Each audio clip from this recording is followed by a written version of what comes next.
महंगी होती थी, 1 लीटर बहुत महंगा होता था। 170 को अगर आप 1000 से करें तो 17,000 रुपये की बोतल होती थी। तो अब हमने ये अपना बना लिया प्रोबायोटिक, ये 1 रुपये का 1 ml है। अब हम इसको यूज़ कैसे करते हैं, ये असल में है मदर कल्चर। हम आपके फार्म पे इसको कैसे यूज़ करेंगे, हम जैसे एग्जांपल आपका 35,000 लीटर का टैंक है, तो 1,000 लीटर में 1 ml डलेगा ये, तो 35,000 लीटर में 35 ml डलेगा। 35 ml प्रोबायोटिक को हम राइस पॉलिश और मीठे सोडे के साथ उसकी फर्मेंटेशन करवाते हैं, यानी एग्जांपल 35 ml प्रोबायोटिक में 10 लाख बैक्टीरिया एग्जांपल, तो वो 24 घंटे फर्मेंटेशन के बाद वो 50 लाख में कन्वर्ट हो जाते हैं या 1 करोड़ में कन्वर्ट हो जाते हैं। तो 24 घंटे बाद हम उसी की पॉपुलेशन बढ़ा के हम उसको टैंक में डलवाते हैं। उससे 2 बेनिफिट होते हैं, एक तो इस फिश को कार्बन सोर्स मिल जाती है, दूसरा ये कि वो जो बैक्टीरिया वो एकदम से ज़्यादा तादाद में जाता है, जिससे अमोनिया नहीं बढ़ता। आप जब भी अमोनिया चेक करेंगे वो जीरो ही होगा, 0 होगा या 0.25 होगा, नॉर्मल सा अमोनिया होता है। अच्छा, अब इसको डालते कैसे हैं? अच्छा, ये इसकी डिटेल है प्रोबायोटिक की। इसमें जो कंपोजिशंस हैं, जो बैक्टीरिया हमने यूज़ किया है, वो बैसिलस फैमिली की 4 बैक्टीरिया हैं। इनमें कुछ का काम है फ़िश की सीड को खाना, जो वेस्ट होता है उसको खाना। कुछ का काम है फ़िश का जो मेटाबॉलिज्म है, जो एंजाइम्स बनाना, यानी फ़िश जो भी खाए वो हज़म हो जाए। मतलब अगर आप एक बीमार बंदे हैं जो उसके पेट में मसले मसाइले हैं, वो जितना अच्छा भी खा ले वो कमज़ोरी ही रहेगा। लेकिन जो हेल्दी जिसका गट्स है, जिसके हेल्दी एंजाइम्स है, यानी जो खा रहे हैं वो लग रहा है, थोड़ा भी खाएगा तो वो हेल्दी लगेगा। तो ये असल में इसका काम है कि फ़िश की जो फीड है, फ़िश जो खा रही है उसको प्रॉपर हज़म करवाना, ताकि फ़िश के पेट के मसले मसाइल ना आए। फ़िश को अगर कब्जी लगी रहेगी तो वो खाएगी तो बीमारी रहेगी, स्ट्रेस में रहेगी। तो ये जो प्रोबायोटिक है हम फीड पे स्प्रे करके भी देते हैं। नहीं, ये हेल्थ फिश के लिए तो फ़ायदा है, एंटीबायोटिक फ्री है, कोई डिजीज़ नहीं आने देती। जैसे पोल्ट्री फार्मिंग में हर 3 महीने बाद आप वैक्सीनेशन करवा रहे हैं, इसमें कोई वैक्सीन नहीं है, ओनली गुड बैक्टीरिया आपने डालना है। अच्छा सर, अमोनिया जब बढ़ जाती है तो हम उसको कंट्रोल करने के लिए प्रोबायोटिक इस्तेमाल करते हैं। हाँ, अब हम बात करते हैं, ये देखें तो जी, ये मतलब है अगर अमोनिया का लेवल बढ़ जाता है, जी, मतलब जी। कोई भी लेवल हो, तो हमारी ये क्वांटिटी किस हिसाब से होनी चाहिए? ये देखिए आगे आपने बोला आगे, ये देखिए हमने डोज बनाई हुई है, low dose, medium dose, high dose. ठीक है, स्टार्टिंग में जब हम बच्चा डालते हैं ना, तो शुरू के 10 दिन जो है ना हम हाई डोज डालते हैं।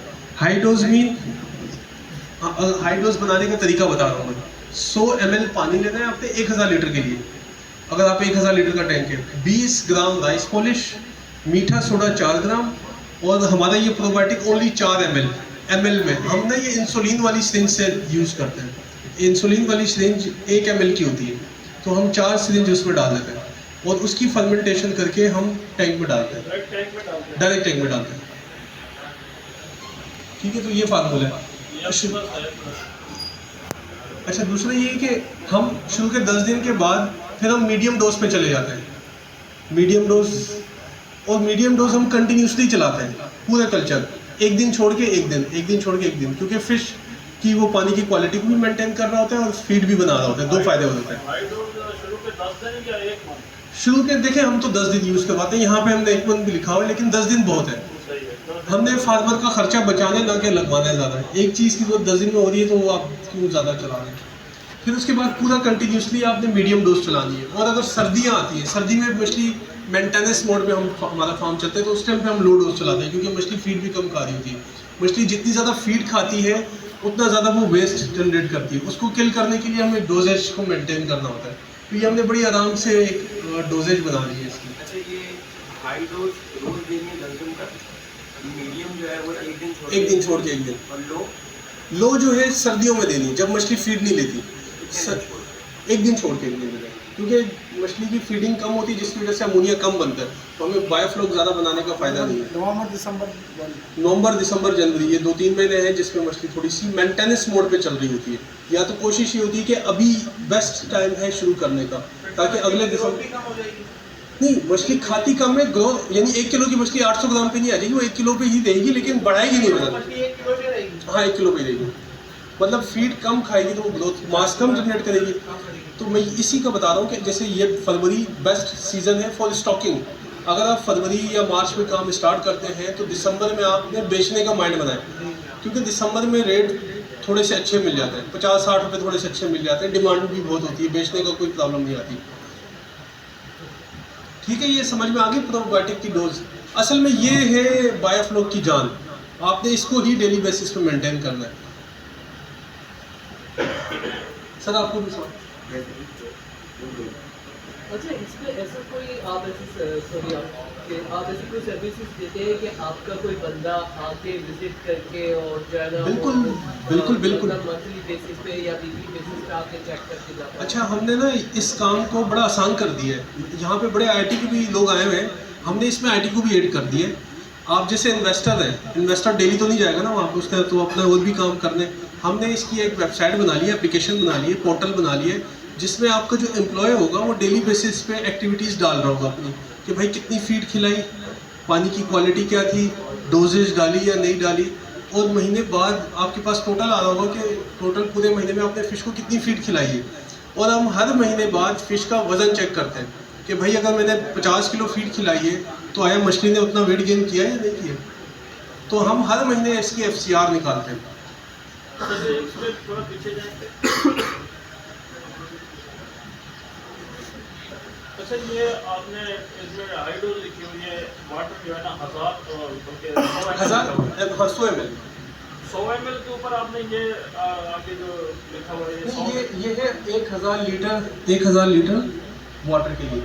अब जो हमारे आपने टैंक्स देखे हैं वीडियोस वगैरह में, वो 35,000 लीटर के टैंक होते हैं। तो आपने इस वैल्यू को 35 से मल्टीप्लाई कर देना है।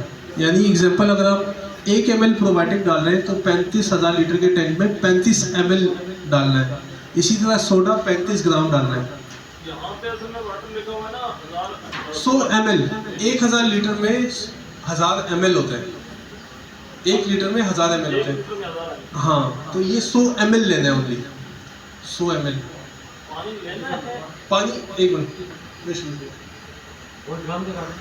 ये देखें, ये ड्रम लेना है आपने इस तरीके का। अच्छा, ड्रम में सबसे पहले आपने पानी डालना है, सही है, पानी के बाद आपने प्रोबायोटिक डालना है, सही है। प्रोबायोटिक के बाद सोडा डालना है, सोडा के बाद आपने राइस पॉलिश डालनी है। इनको मिक्स करना है। इनको मिक्स करना है। जब आप मिक्स करेंगे ना तो 24 घंटे बाद ये चीज़ तैयार हो जाएगी। सही। ये आप डालेंगे, जैसे दूध होता है ना, आपने दूध देखा है, दूध को आप गर्म करें तो तैयार करना है। हाँ, पहले आपने ये सारी चीज़ें कैलकुलेशन के हिसाब से डाल के तैयार करनी है। 24 घंटे बाद में ये तो उबलेगा। ये जो मतलब क्वांटिटी लिखी हुई है 1000 ml की है। ये 1000 लीटर की, 1000 लीटर के लिए। अब आपका 1 लाख लीटर का टैंक है, मल्टीप्लाई करके निकालिए। आसान है ना, ये आसान बनाया ना हमने ताकि इजीली समझ सके। जब आप ये सब चीज़ें मिक्स करेंगे तो 24 घंटे बाद इस तरह ये उबलेगा। तो ये उबलना ये निशानी होती है कि आपका बैक्टीरिया अच्छे से बढ़ गया है, ग्रो हो गया है। अब आप इसको जब डालेंगे तो ये एक बहुत ही नेचुरल फीड होती है फिश की, जो फ़ायदेमंद होती है, और वाटर क्वालिटी के लिए भी फ़ायदेमंद है और फिश के लिए भी फ़ायदेमंद है। तो ये अगर बन गया जहाज इस तरीके से, इसका मतलब है ओके। तो इस तरह आपने अपने लेबर से चीज़ें मोनिटाइज करवा दी होंगी। तो जैसे आपने अभी बताया कि आप वो चेकलिस्ट वेबसाइट के थ्रू आप चेकलिस्ट जी बनवाते हैं और उससे आप उसका चेक करते हैं। जी। तो इसके अंदर जब आप मछली का वेट की आप बात कर रहे थे, वो आप विजिट करके करते हैं मंथली या? नहीं, देखें, अगर आप कोई कंसल्टेंसी हमसे लेता है तो बिल्कुल हम वहाँ जाके, हम जब फिश को फीड डालते हैं तो मछलियाँ सारी ऊपर आ जाती हैं, तो एकदम से वो पकड़ के 10-15 मछलियों का एक वेट, एवरेज वेट ले लेते हैं। मतलब पिछले महीने अगर पर मछली का वेट था 10 ग्राम, तो एक महीने बाद आया ये 20 ग्राम क्यों, ये 30 ग्राम क्यों, एक एवरेज वेट ले लेते हैं। उससे हमें पता चल जाता है कि भाई हमने इतनी फीड खिलाई और फिश ने इतना वेट गेन किया है। मैं आपको उसका चार्ट भी आगे दिखाता हूँ कि वो कैसे करते हैं।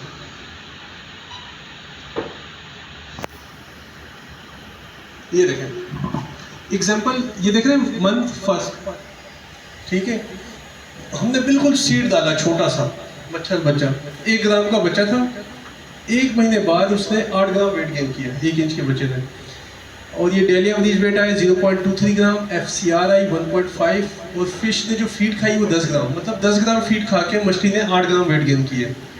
इसी तरह 12 महीने बाद मछली जो है वो 1.5 किलो की होगी, और 1.5 किलो होने के लिए इसने इतनी फीड खाई है। तो इसी तरह हम हर महीने की जो है ना वो चेक करते हैं। एग्जाम्पल, हम तो रिकमेंड करते हैं कि भाई आप 20 से 50 ग्राम वाला बच्चा डालें, बड़ा बच्चा डालें, और 20 ग्राम का डाल के 1 महीने बाद चेक करें, वजन करें कि वो 50 ग्राम की मछलियाँ हुई हैं या नहीं हुई हैं, और उसने फीड कितनी खाई है। समझ में आ रहा है ये चार्ट?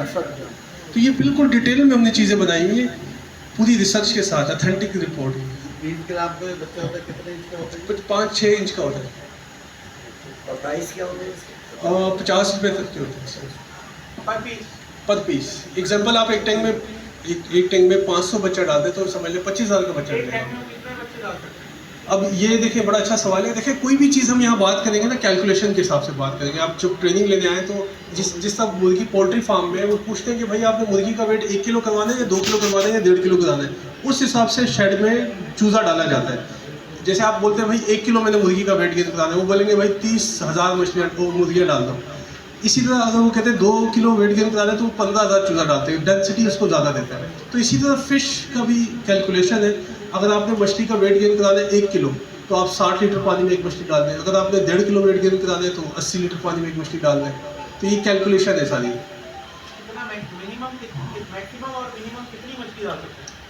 नहीं देखिए आप कैलकुलेट करें। एग्जांपल आपने 1 किलो वेट गेन कराना है ना तो आप 60 लीटर पानी में एक मछली डालें। आप 35,000 को डिवाइडेड बाय 60 करें, खुद कैलकुलेटर निकालें, खुद करें, कैलकुलेट करें। मैं भी कैलकुलेटर से करके बताऊंगा। चलो बता दो। अच्छा 20 बाई 20 के टैंक में आपने 5 इंच वाले अगर हम बच्चे डालते हैं तो 500 हम डालते हैं। 500 डालते जी।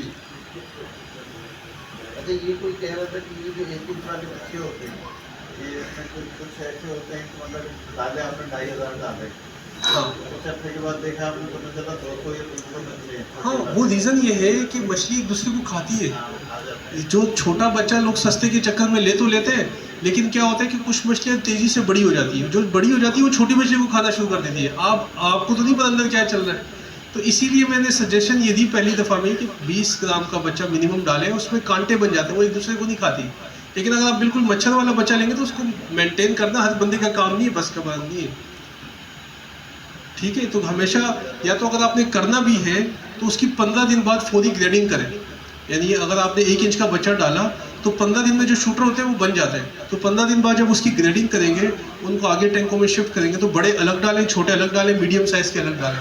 फिर आपके कोई 400-500 दाने का फ़र्क पड़ेगा, लेकिन ऐसा नहीं होगा कि ज़ीरो हो जाए, ऐसा फ़र्क नहीं होगा। दूसरा ये 5 इंच वाले जब बच्चे डालते हैं उसकी तो फिर वो सॉर्टिंग नहीं कर देती ना। ये देखिए भाई मैं तो सजेस्ट ये करता हूँ कि आप ग्रेडिंग लाजमी करें। महीने में एक दफ़ा ग्रेडिंग करें, चीज़ों को चेक करें, वज़न करें, बड़ों को अलग करें। क्योंकि जो शूटर्स होते हैं ना, जो बड़े भी 5 इंच में भी बड़े निकल जाते हैं। शूटर क्या करते हैं कि छोटी को खाने नहीं देते। तो जब वो खाने नहीं देते तो छोटी रह जाती है, बड़ी होती जाती है। तो हम कोशिश करते हैं कि 1-2 महीने बाद एक ग्रेडिंग करें।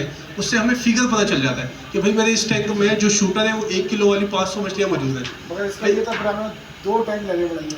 हाँ, एक टैंक में तो फिर प्रैक्टिस ही हो सकती है। हम तो जैसे 10-12 का मैंने फिजिबिलिटी दी है। 10-12 टैंक का फ़ायदा ये है कि आपको ग्रेडिंग के ऑप्शंस मिल जाएंगे।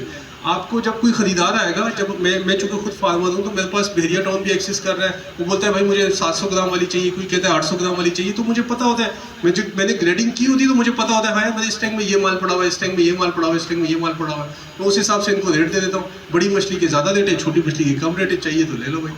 तो ग्रेडिंग बहुत ज़रूरी है। ये बहुत आसान काम है, बहुत कोई कॉम्प्लिकेटेड नहीं है, ना इसमें मोर्टेलिटी आती है। ग्रेडिंग करना बहुत फ़ायदेमंद है। अच्छा 1.5 के लिए अगर रेट लेना हो तो उसके लिए मतलब कितने पानी में कितना मतलब डालना? आप इस तरह कैलकुलेशन करें कि 1 kg वेट गेन कराने के लिए आप 40 लीटर पानी में एक मछली डालेंगे, और आधा किलो वेट गेन कराने के लिए 20 लीटर पानी में एक मछली डालेंगे, 1.5 किलो वेट गेन कराने के लिए 60 लीटर पानी में एक मछली डालेंगे, और अगर आपने 2 किलो वेट गेन कराना है तो 80 लीटर पानी में एक मछली डालेंगे। ये कैलकुलेशन है स्टॉकिंग की। जी, तो अब आप मुझे बताएं कि 1 लाख लीटर पानी में कितनी मछली आएंगी। अगर आपने 1.5 किलो वेट गेन कराना है, निकाल के बताएं मुझे। एक्टिविटी कैलकुलेटर निकालें। 1 लाख लीटर में हमने अगर मछली का 1.5 किलो वेट गेन कराना है तो हम कितनी मछलियाँ डालेंगे? ये मेरा सवाल है आपसे। 1.5 किलो वेट के लिए कितना पानी आपने बताया? 60 लीटर। 60 लीटर का मतलब 60 1686, यानी आपके पास 1 लाख, हाँ 35,000 की 1 लाख, 1,666। हाँ 1,666। तो आप क्या करेंगे? 1200 मछलियाँ डालेंगे। कुछ मोर्टेलिटी आ गई, कोई प्रॉब्लम आ गई तो एट द एंड हमें 1 टन तो माल निकलेगा एक से। तो ये कैलकुलेशन है स्टॉकिंग की। बड़ी मछलियाँ जो है ना नहीं मरती। ये मरती तब है जैसे सर ने बताया, जैसे पोल्ट्री में डेली आप जाओ ना पोल्ट्री फार्म में 10-20 मुर्गियाँ मर रही होती है, लेकिन इसमें ऐसा नहीं है। इसमें मछली तब मरती है जब बिल्कुल ही बैड मैनेजमेंट हो। आप हफ्ते फीड ना खिलाओ, उसको हफ्ते भी फीड ना खिलाओ ना, मछली नहीं मरेगी। लेकिन आप बिल्कुल ही छोड़ दें, मोटरें बंद हो जाए। सबसे इसमें मेन चीज़ है ऑक्सीजन। ऑक्सीजन का आपने ख्याल रखना है, आप एक हफ्ता फिश को फीड ना खिलाएं, कोई नहीं होना उसको। ऑक्सीजन 24 घंटे देनी होगी। ऑक्सीजन 24 घंटे देनी है आपने, और ज़्यादा नहीं देनी, सिर्फ 100 वाट पर टैंक पे देनी है, 100 वाट। आजकल जो एक प्लेट भी आ रही है वो 600 वाट वाली आ रही है, सही सर?